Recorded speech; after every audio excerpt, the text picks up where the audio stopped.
O surgimento do cristianismo, parte 2. A igreja primitiva. Parte da história da igreja primitiva pode ser vista no livro Atos dos Apóstolos, no Novo Testamento.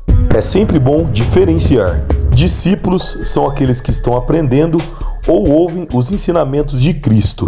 Os apóstolos são aqueles que estão prontos e recebem a missão de disseminar o Evangelho de Cristo. Jesus teve 12 discípulos, que largaram tudo e o seguiam sempre, e depois se tornaram apóstolos.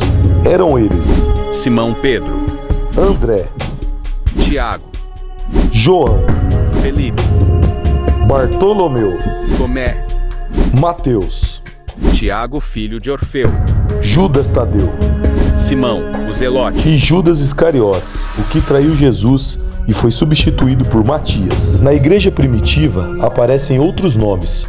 Um deles, muito conhecido, foi Saulo de Tarso, um ferrenho perseguidor de cristãos. Segundo a Bíblia, na entrada da cidade de Damasco, ouviu a voz de Jesus, que dizia: Saulo, Saulo, por que me persegues? E no mesmo instante ficou cego. Sua cegueira foi curada após a ministração da cura através de um discípulo de Jesus chamado Ananias. Após essa experiência sobrenatural, Saulo trocou de nome e se tornou Paulo, e passou a ser um discípulo muito importante para a igreja primitiva. Paulo era muito estudioso das leis judaicas, onde foi instruído desde sua mocidade, cuidadoso quanto às leis e ordens da mesma, além de soldado romano. Por esses motivos, tinha uma enorme facilidade de pregar para os denominados de gentios, cuja o significado é povos não judeus. Os seguidores de Cristo e seus apóstolos, como Pedro e Paulo, na década de 50 depois de Cristo, espalharam os ensinamentos e a história sobre Jesus em Roma e na Europa. Escreveram textos sobre a nova religião que viriam a integrar um Novo Testamento, a segunda parte da Bíblia. A primeira parte, o Velho Testamento, é o mesmo livro sagrado dos judeus, a Torá. O que difere os judeus dos cristãos é que os primeiros não acreditaram que Jesus fosse o Filho de Deus, e os segundos, sendo judeus na origem, abandonaram sua religião e passaram a expandir a fé em Cristo para outros povos, fundando para isso uma nova igreja chamada cristã.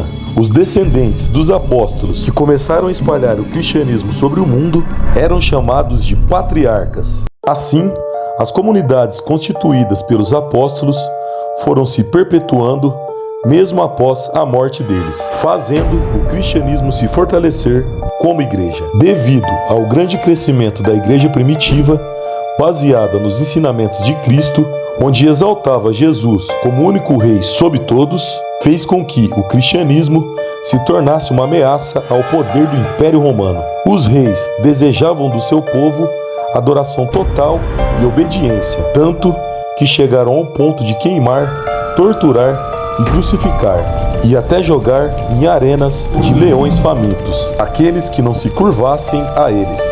E é nesse período que surgem os mártires da igreja.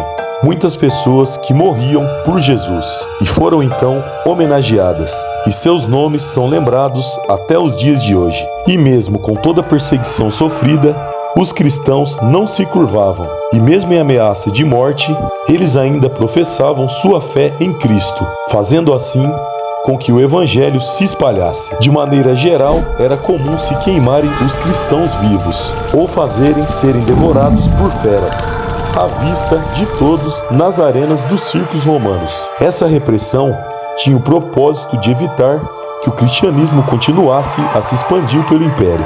As ideias dos primeiros cristãos assustavam Roma porque eles não concordavam com a adoração ao imperador como Deus vivo e pregavam igualdade entre os homens. Mas quanto mais o Império Romano matava os cristãos, mais o cristianismo crescia. E quando tudo parecia ser o fim, mais uma vez para os cristãos, surge então um imperador que num futuro próximo se juntaria a eles. E seu nome é Constantino.